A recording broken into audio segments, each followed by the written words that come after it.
Vous êtes ici sur Histoire et Portrait, la chaîne de l'histoire pour l'histoire.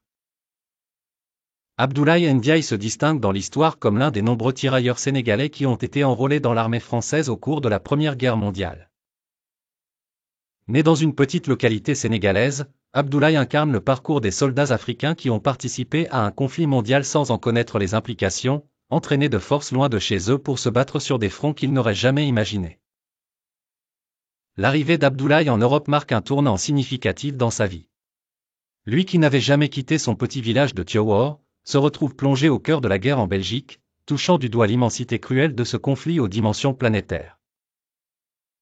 Dans les tranchées, la première des épreuves auxquelles il doit faire face est la découverte de conditions climatiques extrêmes et impitoyables. Abdoulaye, habitué à la chaleur de son pays, doit désormais composer avec le froid cinglant et l'humidité, des ennemis aussi redoutables que les balles adverses.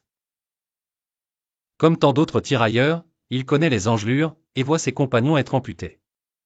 Ce séjour au cœur du chaos européen est aussi une fenêtre sur un autre visage du monde. Les Africains, habitués à l'autorité coloniale, découvrent avec surprise, dans les tranchées, des Français ordinaires, loin du mythe de la domination invincible.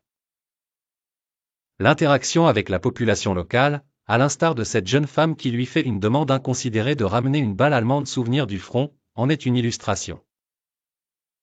Cependant, malgré les sourires et la belle chéchia rouge qui charme, la réalité demeure brutale et cruelle. Blessé à plusieurs reprises, Abdoulaye survit à la guerre, ayant traversé des épisodes majeurs tels que la bataille de Dixmude, l'expédition des Dardanelles et la bataille de la Somme.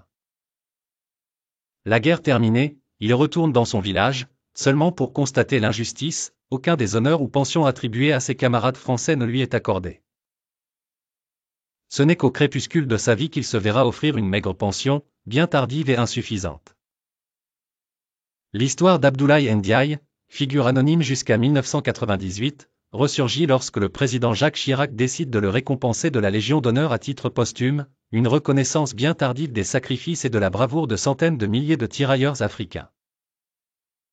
Ironiquement, Abdoulaye meurt la veille de cet hommage symbolique, l'honneur rendu sur sa tombe, une ultime reconnaissance, pour celui qui restera le témoin d'une génération sacrifiée.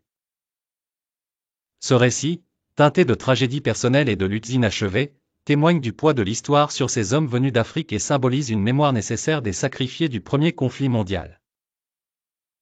Les ultimes honneurs posthumes rendus à Abdoulaye esquissent alors une douce amertume et un écho des bravoures méconnues mais essentielles à l'histoire commune des continents.